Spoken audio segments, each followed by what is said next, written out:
నమస్తే సార్. నమస్తే అమ్మా. మీ పేరు సార్? నా పేరు నారా రామకృష్ణ. ఏం చేస్తుంటారు సార్? Private employee. సార్, కూటమి ప్రభుత్వం అధికారంలోకి వచ్చి 12 నెలలు అవుతుంది సార్. చంద్రబాబు గారి పాలన ఎలా ఉందంటారు? అసలు ఏం బాగోలేదమ్మా. పెన్షన్ ఒకటి పెంచారు, సూపర్ సిక్స్ అన్నారు, అమ్మ ఒడి లేదు, రైతు భరోసా లేదు, విద్యా దీవెన లేదు, వసతి దీవెన లేదు, ఉచిత బస్సు అన్నారు. ఎవరికి ఏమి చేసింది లేదు. అబద్ధాలు హామీలు ఇచ్చి సూపర్ సిక్స్ అని చెప్పి అధికారంలోకి వచ్చి ఈ రోజున ప్రజలను చాలా ఇబ్బందులు పెడుతున్నారు. వాలంటీర్లకి 10,000 ఇస్తా ఉన్నారు. అలాంటిది వాలంటీర్లు తీసేశారు. రేషన్ డిపోలకి వ్యాన్లు తీసేశారు. ఎవరికి న్యాయం చేయలేదు. ఉద్యోగాలు అన్నారు. ఇంట్లో ఉన్న 18 సంవత్సరాల ఆడపిల్లలకి 1,500 రూపాయలు ఇస్తా ఉన్నారు. డ్వాక్రా మహిళలకి రుణమాఫీ లేదు, ఏమీ లేదు. అన్నీ ఎప్పుడు కూడా బాబు చెప్పేవన్నీ అబద్ధాలే. అబద్ధాల హామీతో అధికారంలోకి వస్తాడు, తర్వాత ప్రజలను మోసం చేస్తాడు. సార్, రీసెంట్ గా జగన్మోహన్ రెడ్డి గారు కోట ప్రభుత్వ పరిపాలన వ్యతిరేకత వచ్చింది, దౌర్జన్యాలు పెరిగిపోయిన అక్రమ అరెస్టులు చేస్తారని చెప్పి మాట్లాడు. ఎంతవరకు నిజం అంటారు? అది వాస్తవే కదా. అదే మరీ ఘోరంగా, ఇంత ఘోరంగా ఎప్పుడు లేదు. ఓకే, జగన్ రెడ్డి కూడా చేశాడు, పరిపాలన చేశాడు 5 సంవత్సరాలు. ఇంత ఘోరంగా లేదు. మరి ఇంత ఘోరంగా అంటే ఇది తమిళనాడు అలా ఆ రాష్ట్రాల్లో ఉండేది. అలాంటి సంస్కృతిని మన ఆంధ్రాకి తీసుకొచ్చారు. వీళ్ళు అరెస్టులు తప్ప ఏమి చేయలేరు. ఇవాళ వీళ్ళు చేశారు, రేపు వాళ్ళు చేస్తారు. ఇలా వెళ్తే గవర్నమెంట్ మీద పరిపాలన మీద చూపించాలి కానీ మీ దృష్టి ఈ కక్షలో వీటి మీద చూపించుకున్న ఉపయోగం ఉంది. సార్, ప్రస్తుతం చూసుకుంటే ఆంధ్ర రాష్ట్రంలో లెక్కర్ స్కామ్ ఒకటి వెలుగులోకి వచ్చింది. లిక్కర్ గురించి చెబుదాం. లిక్కర్ స్కామ్ అంటున్నారు. లిక్కర్ స్కామ్ ఏం జరిగింది? దానికి ప్రతిదీ పక్కాగా ఉంది. ఇది కావాలని చెప్పేసి అని ఒకరోజు కసిరెడ్డి అంటున్నారు, ఒకరోజేమో సజ్జలు అంటున్నారు, ఒకరోజేమో మిథున్ రెడ్డి అంటున్నారు, ఇప్పుడేమో అవినాష్ రెడ్డి అంటున్నారు. ఏదో రకంగా జగన్ రెడ్డిని లోన్ వేయాలి. జగన్ని మా లోన్ వేయమనండి, వేస్తే అప్పుడు ప్రజలే తీర్పిస్తారు కదా ఏం జరుగుద్దో ఏంటో. అలాగే ఇదివరకు మద్యం షాపులు ఉండేవి. మద్యం షాపులు ఎలా ఉండేవి? ఇప్పుడు ఈ రోజున తాగి రోడ్డు మీద ఉడిపోయి రాత్రి టైం లేదు, పాడు లేదు. కావాలంటే మీ దగ్గర నా దగ్గర వీడియోలు కూడా ఉన్నాయి, నేను చూపిస్తాను మీకు. నిన్న తిరుపతిలో చూశారు. తిరుపతిలో అది మీరు నేను చేసింది కాదు కదా, ఇప్పుడు పబ్లిక్గా ఉన్న టైంతో సహా వచ్చినాయి. మధ్య ఆంధ్రప్రదేశ్ అయిపోయింది. ఏదో చేస్తామన్నారు, అదన్నారు, ఇదన్నారు తప్పితే మద్యం ఏర్లే పారుతుంది ఎక్కడ చూసినా సరే. బెల్ట్ షాపులు, ప్రతి ఊర్లో బెల్ట్ షాపులు ఉన్నాయి. ఇదివరకు బెల్ట్ షాపులు ఎక్కడ ఉన్నాయి? టైం టు టైం పెట్టేవారు, హ్యాపీగా వెళ్ళిపోయారు. జనాలు ఇబ్బంది ఉండేది కాదు. ఈ రోజు తాగేసి రోడ్డు మీద పడిపోతున్నారు. నిన్న ఆర్టీసీ బస్సులో పడుకున్నాడు ఒకడు, రోడ్ల మీద కొట్టుకున్నారు. అలా ఉంది ఈ ప్రభుత్వం. లేకుండా ఇప్పుడు 24 గంటల మద్యం అందుబాటులో ఉంది. ఏమీ లేకపోయినా మద్యం అందుబాటులో ఉంది. 108లు పడుకున్నాయి, 104లు పడుకున్నాయి. టోటల్గా ప్రభుత్వమే పడుకుంది. ఈ 12 నెలల్లో మేము ఎరకొట్టేసాము, మా ప్రభుత్వం నెంబర్ 1 అంటారు సార్. ఏమీ లేదు, అది ప్రజలకు తెలుసు కదా, చూస్తున్నారు కదా. కానీ 5 సంవత్సరాలు అధికారం ఉంది కదా, మమ్మల్ని ఏమీ చేయలేరు అని వీళ్ళ ఉద్దేశం. సార్, రీసెంట్ గా జగన్మోహన్ రెడ్డి గారు 2020లో పాదయాత్ర చేయబోతున్నా చెప్పి మాట్లాడతారు. ఒకవేళ పాదయాత్ర చేస్తే ప్రజల్లో మార్పు వచ్చి ఈసారి మళ్ళీ జగన్మోహన్ రెడ్డి ముఖ్యమంత్రి అయ్యే అవకాశాలు ఉన్నాయంటారా? అది ప్రజలే నిర్ణయిస్తారు. ఇప్పుడు మీరు నేను చెప్పేది కాదు, అది ప్రజలే నిర్ణయిస్తారు. మంచి ఏదో చెడేదో ఇదివరకు ఏం జరిగింది, ఇప్పుడు ఏం జరుగుతుంది అన్నది ఇప్పుడు చాలా బాధపడుతున్నారు ప్రజలు. మీరు నేను చెప్పేది కాదు కదా, మనం చెప్పక్కర్లేదు, ప్రజలే చెప్తున్నారు. రేషన్ డిపోలు తీస్తారు, ముసలోళ్ళు ఉండేవారు. ఇదివరకు డిపోలకు వెళ్ళి నుంచి వెయిట్ చేసి తెచ్చేవారా? ఎలా ఇబ్బంది పడేవారు? పెన్షన్ ఉండేది. పెన్షన్ ఏం చేసేవారు? ఇదివరకు జగన్ వచ్చిన తర్వాత కదా ఇంటింటికి పెన్షన్ వస్తుంది. ఎంతమంది చనిపోలేదు అక్కడికి వెళ్ళి ఎండలో కూర్చుని ముసలోళ్ళు. అలాంటిది ఈరోజు తెల్లారాబడికి పెన్షన్ వస్తుంది. సార్, ఇప్పుడు జగన్మోహన్ రెడ్డి గారు నిన్న ప్రెస్ మీట్లో మాట్లాడుతున్న మాట ఏంటంటే, మీరు కొడుతున్నారు, మేము పడుతున్నాం, రేపు మాకు టైం వస్తే మేము కొట్టి చూపిస్తాము, మేము సినిమా చూపిస్తాం అని చెప్పి మాట్లాడుతున్నారు. జగన్మోహన్ రెడ్డి వ్యాఖ్యలు మీ అభిప్రాయం సార్? వాస్తవే కదా అది. ఇప్పుడు కూడాను ఇప్పుడు మీ టైం కాబట్టి మీరు ఇద్దరు ఉన్నారు, నన్ను కొడతారు. రేపొద్దు నా దగ్గర నలుగురు ఉంటారు, మేము కొడతాం. అది వాస్తవే కదా. అది ఇప్పుడు పరిపాలన ఏదన్నా ఉంటే పరిపాలన మీద చూపించుకోవాలి. పరిపాలన చేయండి, ప్రజలు మీకు అధికారం ఇచ్చారు, తప్పులేదు. దాన్ని పరిపాలన చేసి ప్రజల్లో మంచి పేరు తెచ్చుకోండి. ఇచ్చిన హామీలు అమలు చేయండి. జగన్మోహన్ రెడ్డి ఇచ్చిన హామీల్లో 99% అమలు చేశాడు. మద్యపానం తప్పితే మిగతా అన్ని అమలు చేశాడు, చెప్పనవి కూడా చేశాడు. మీరు అది చూపించుకోండి, తప్పులేదు అది. అంతేగాని ఈ కక్షలో, ఈ గొడవలో, ఈ దౌర్జన్యాలు, ఈ దోపిడీలు, ఇసుక దోపిడీ, ఎక్కడ చూసినా ఇసుక దోపిడీ, మట్టి దోపిడీ. సార్, ఉచిత ఇసుక పాలసీ అన్నారు, అది ఎలా ఉంది సార్ పరిస్థితి? అలా ఏం ఉచిత పాలసీ వీళ్ళు చెప్తారు, ఇక వీళ్ళేదో వీళ్ళ వెర్షన్ వీళ్ళు చెప్తారు తప్పితే ఇప్పుడు ఎప్పుడు కూడాను ప్రజలకు ఏంటంటే అడగందే అమ్మాయిని అన్నం పెట్టదని సామెత ఉంది. అలాగేంటంటే జగన్ ఏం చేశాడంటే అడగకుండా తీసుకెళ్ళి ప్రతి ఇది ఇచ్చాడు. దాన్ని ఏమో ఇతనేమో ఇంకా నేను చేస్తానని చెప్పేసి అప్పుడేమో శ్రీలంక అయిపోద్ది అన్నాడు. మరి ఇప్పుడు సింగపూర్ చేస్తాడేమో, అంతగానే ఎక్కువ చేస్తున్నాడు కదా. ఇప్పుడు నేను చేస్తానని చెప్పి అధికారంలోకి వచ్చాడు. ఇప్పుడు చేసింది లేదు, ప్రజల్ని మభ్య పెట్టాడు, ఓట్లు వేయించుకున్నాడు, గెలిచాడు. ఈవీఎంలు రిగ్గింగ్ చేసుకున్నారు, ఈవీఎం ట్యాంపరింగ్ చేసి గెలిచారు వాళ్ళు.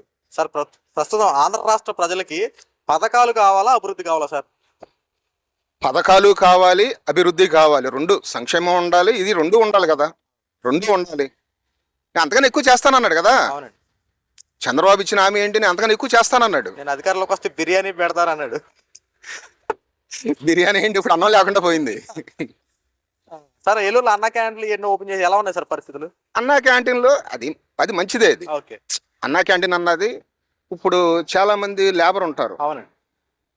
కానీ ఇది ఏం జరుగుతుందంటే, లేబరు మీరు చూసారో లేదో ఒకసారి మీకు ఆ అన్నా క్యాంటీన్కి వెళ్తే తెలుస్తుంది. అవును సార్. అది నిజంగా భిక్షగాళ్ళు కానీ, కొంచెం ఇలాంటి వాళ్ళు, కొంచెం తిండి లేని వాళ్ళు, ప్లాట్ఫామ్ మీద పడుకునే వాళ్ళు, లేబర్ పని చేసుకునే వాళ్ళు, ఇలాంటి వాళ్ళు తిన్నారనుకో అందరూ హ్యాపీ. అది తప్పులేదు, అది మంచిదే. అది 5 రూపాయలకి భోజనం పెడుతున్నారంటే దాని గురించి మనం తప్పుగా మాట్లాడకూడదు. కానీ అక్కడికి వెళ్తే అఫీషియల్గా మనం బయట తినే స్తోమత ఉన్నా కూడా ఉన్నవాళ్ళే కనపడుతున్నారు. మరి అది పరిస్థితి. వైఎస్ జగన్మోహన్ రెడ్డి గారు నిన్న ప్రెస్ మీట్లో ఏం మాట్లాడుతున్నారంటే, ఈరోజు టైం మీది, మీరు కొడుతున్నారు, మేము పడుతున్నాం, రేపు పొద్దున్న టైం మాకు వస్తుంది, అప్పుడు మేము సినిమా చూపిస్తాం, ఏ ఒక్కడిని విడిచిపెట్టమంటూ జగన్మోహన్ రెడ్డి గారు మాట్లాడుతూ ఉన్నారు. అంతేకాకుండా ప్రతి ఒక్కడు బుక్లో పేర్లు రాసుకోండి, ఆ బుక్లో పేర్లు రాసుకున్న వాడికి నా దగ్గర తీసుకుంటారు, రేపు పొద్దున అధికారంలోకి వచ్చిన తర్వాత ఒక్కొక్కరు లెక్కలు తెలుద్దని చెప్పి మాట్లాడుతున్నారు. అయ్యా జగన్మోహన్ రెడ్డి గారు, ఈరోజున మీరు బెదిరింపు చర్యలు పాల్పడుతూ ఉన్నారు. రైటే, బెదిరింపు చర్యలు పాల్పడుతున్నారు. ఎందుకంటే ఈ రోజున మీకు ఏమనిపిస్తూ ఉందంటే, కూటమి ప్రభుత్వం వాంటెడ్గా టార్గెట్ చేసి అందరిని అరెస్ట్ చేస్తున్నారని చెప్పి అనుకుంటున్నారు. కానీ అందరిని చట్టపరంగా అరెస్ట్ చేస్తున్నారని చెప్పి ప్రజలకు అర్థమవుతూ ఉంది. కానీ మీ వైఎస్ఆర్సీపీ పార్టీ వాళ్ళకి మాత్రం అర్థం కావట్లా. ఎందుకంటే గత 5 సంవత్సరాల్లో మీ యొక్క అండ చూసుకొని మీరు ఉన్నారని చెప్పి ధీమాతో వాళ్ళు సోషల్ మీడియాలో చేసినటువంటి పోస్టులే కానీ, వాళ్ళు ప్రజల పట్ల వ్యవహరించిన తీరే కానీ, ముఖ్యంగా టీడీపీ నాయకులను ఉద్దేశించి జనసేన బీజేపీ నాయకుల్ని ఎంత దారుణంగా ఇబ్బంది పెట్టారో ఒకసారి చూడండి. ఇంట్లో వాళ్ళ గురించి అసభ్యకర పోస్టులు పెట్టడం, ఒక తల్లని లేదు, పిల్లని లేదు, చెల్లని లేదు, ఎవరైనా సరే విస్తృత స్థాయిలో కూటమిలో ఉన్నటువంటి ప్రతి ఒక్కరి మీద అసభ్యకర పదజాలను ఉపయోగించుకుంటూ, లకరాలతో సంబోధించుకుంటూ ఇష్టానుసారంగా మాట్లాడినప్పుడు, అయ్యా జగన్మోహన్ రెడ్డి గారు వాళ్ళ మీద ఎందుకు యాక్షన్లు తీసుకోలేకపోయారు? ఈరోజు కూటమి ప్రభుత్వం మీద సవాళ్ళు విసురుతున్నారు కదా, ఏ ఒక్కడిని విడిచిపెట్టనని చెప్పి మాట్లాడుతున్నారు కదా. ఈరోజు కూటమి ప్రభుత్వంలో ఎవరో నోటుకొచ్చినట్టు ఏం మాట్లాడలేదే మీరు విడిచిపెట్టడానికి. మీరు గతంలో మాట్లాడినప్పుడు వాళ్ళందరికీ ప్రమోషన్లు ఇచ్చేసి ఒక రేంజ్లో కూర్చోబెట్టారు. ఈరోజు కూటమి ప్రభుత్వం ఏం చేస్తూ ఉంది? తప్పు చేసిన వాడిని శిక్షిస్తూ ఉంది. రీసెంట్గా చూడండి, టీడీపీకి సంబంధించినటువంటి చేబ్రోల్ కిరణ్ వైఎస్ జగన్మోహన్ రెడ్డి భార్య భారతిరెడ్డి గారి మీద అసభ్యకర పోస్టులు పెట్టినందుకు ఏం చేశారు? వెంటనే టీడీపీ పార్టీ నుండి సస్పెండ్ చేసి కేసు నమోదు చేసి జైలుకి పంపించి రిమాండ్లో విధించారు. అంటే ఎంత స్పీడ్గా పనిచేస్తుందో చట్టం ఒకసారి చూడండి. మీరు గత 5 సంవత్సరాలు ఉన్నప్పుడు ఇలాగే చర్యలు తీసుకుని ఉండటం అయితే ఏ ఒక్కడ పరిస్థితి ఇలా ఉండేది కాదు కదా. ఈ రోజున దౌర్జన్యాలు జరుగుతున్నాయి, అరాచకాలు జరుగుతున్నాయి, వాంటెడ్గా టార్గెట్ చేసి అరెస్ట్ చేస్తున్నారని చెప్పి మాట్లాడుతున్న ప్రతి ఒక్కరికి ఒకసారి వాస్తవాలు తెలుసుకోండి. జగన్మోహన్ రెడ్డి అధికారంలో ఉన్నప్పుడు ఎంత దారుణంగా క్రైమ్ రేట్సే కానీ, ఈ లాండ్ ఆర్డర్ విషయంలో ఎంత దారుణంగా ఉందో ఒకసారి చూడండి. ఈరోజు కూటమి ప్రభుత్వం వచ్చిన తర్వాత ఎంత కంట్రోలింగ్లో ఉందో ఒకసారి చూడండి. ఒక్కసారి వాస్తవాలు తెలుసుకోవాలి. ఏదో మైకులో ఉన్నాం కదా మాట్లాడేస్తున్నాం, ఏది పడితే అది వినేస్తారు ప్రజలు. రేపు పొద్దున్న ఒక్కసారి జగన్మోహన్ రెడ్డి అండ చూసుకునే కదా మీరు మాట్లాడింది. అరెస్ట్ అయితే జగన్మోహన్ రెడ్డి పరామర్శ పేరు తప్ప ఏం చేయగలిగాడు? వెళ్ళి నేను అండగా ఉంటానని చెప్పాడు తప్ప ఏమైనా చేయగలిగాడా? ఏమైనా అండగా నిలబడ్డా? ఏమైనా చేశాడా? మీ కుటుంబాలను ఏమైనా ఆదుకున్నాడా? ఏమైనా డబ్బులు ఇచ్చి మిమ్మల్ని పోషించాడా? ఏమీ లేదు కదా. ఎందుకంటే విస్తృత స్థాయిలో జగన్మోహన్ రెడ్డి వ్యవహరించిన తీరు అలాగే ఉంటాయి. అన్నీ చూసుకోండి, నేను ఉంటాను, మీ అంతే అంటే తెలుస్తానని చెప్పి అంటాడు తప్ప ముందు పెట్టేది మిమ్మల్ని. జగన్మోహన్ రెడ్డి లాస్ట్ ఉంటాడు. ఈ రోజున మీరు ముందుండి కార్యకర్తలకు భుజం కాసినటువంటి మీరు ఏమైంది పరిస్థితి? ఇప్పుడు మంచి కోసం భుజం కాసినా తప్పులేదు, కానీ జగన్మోహన్ రెడ్డి చేసినటువంటి పని ఏంటి? అరాచక పరిపాలన, దౌర్జన్యాలు, అరాచకాలతో నిండిపోయినటువంటి జగన్మోహన్ రెడ్డి కొమ్ము కాసినందుకు మీ పరిస్థితి ఏమైంది? ఇప్పుడు జైల్లో ఓసలు లెక్కట్టాల్సి వచ్చింది. ఈ రోజున కూటమి ప్రభుత్వానికి సంబంధించిన కార్యకర్తలు ఈ రోజు కూడా తెలుగుదేశం పార్టీకి కొమ్ము కాస్తారు. ఎందుకు? పార్టీ అంటే ఒక నమ్మకం, పార్టీ మీద పెంచుకున్న ప్రేమ. ఇక్కడ నాయకుడు కాదు, తెలుగుదేశం పార్టీ కోసం ప్రాణాలు ఇచ్చే కార్యకర్తలు ఉన్నారు. ఆ జెండాకి ఏమైనా అవమానం జరిగినా, లేదంటే ఎవరైనా అసభ్యకరంగా మాట్లాడిన ఎట్టి పరిస్థితులు ఉపేక్షించరు. రీసెంట్గా వల్లభనేని పరిస్థితి అదే కదా. రాజకీయ ఓనమాలు నేర్పించింది అంటే టీడీపీ పార్టీయా? ఈ వల్లభనేని వంశీ ఏం చేసేవాడు? టీడీపీ పార్టీ ఆఫీసులు ధ్వంసం చేస్తే టీడీపీ పార్టీ ఖాళీగా చేతులు ముడుచుకుని కూర్చుంటుందా? ఈ రోజున అధికారంలోకి వచ్చిన తర్వాత వల్లభనేని వంశీ పరిస్థితి ఏమైంది చూడండి. ఈ రోజున ఎంత దారుణంగా ఉందో. అంటే గతంలో జగన్మోహన్ రెడ్డి ఇలా యాక్షన్ తీసుకున్న పరిస్థితులు ఎంతవరకు రావు కదా. వాస్తవాలు తెలుసుకోవాలి. మాట్లాడుతున్నామంటే అటేంటి ఇటేంటి ముందు తెలుసుకొని మాట్లాడుకోవాలి. జగన్మోహన్ రెడ్డి బెదిరిచ్చేస్తున్నాడంటే 2.0 చూపిస్తా, ఏ ఒక్కడిని విడిచిపెట్టంటే ఏం విడిచిపెడతాడు, ఏం చేస్తారు? గత 5 సంవత్సరాలు అధికారం ఇస్తే ప్రజల కోసం మీరు చేసిందంటూ ఏమీ లేదు. ఈ రోజున అది చేస్తా, ఇది చేస్తా, చూపించేస్తా, ఒక్కడిని విడిచిపెట్టనంటే ప్రజలు నమ్ముతారా? మనం ప్రజాస్వామ్యంలో ఉంటున్నాం, ప్రజలు ఓట్లేస్తేనే గెలుస్తాం. ఈరోజు ప్రజాస్వామ్యం ఉంటూ ప్రజల పక్షాన వ్యవహరించే విధంగా మాట్లాడకుండా రాజకీయ స్వలాభం కోసం ఇష్టానుసారంగా మాట్లాడి ప్రజల్ని బెదిరించేలా మాట్లాడుతూ ఆ అధికారంలోకి రావాలని చెప్పి ఓట్లు దండుకోవాలని చెప్పి చూస్తే ప్రజలేమి పిచ్చోళ్ళు కాదు కదా. ప్రజలు ఎదుగు చెవులో అయినా క్యాలిఫ్లవర్లు ఏం పెట్టుకోలేదు కదా.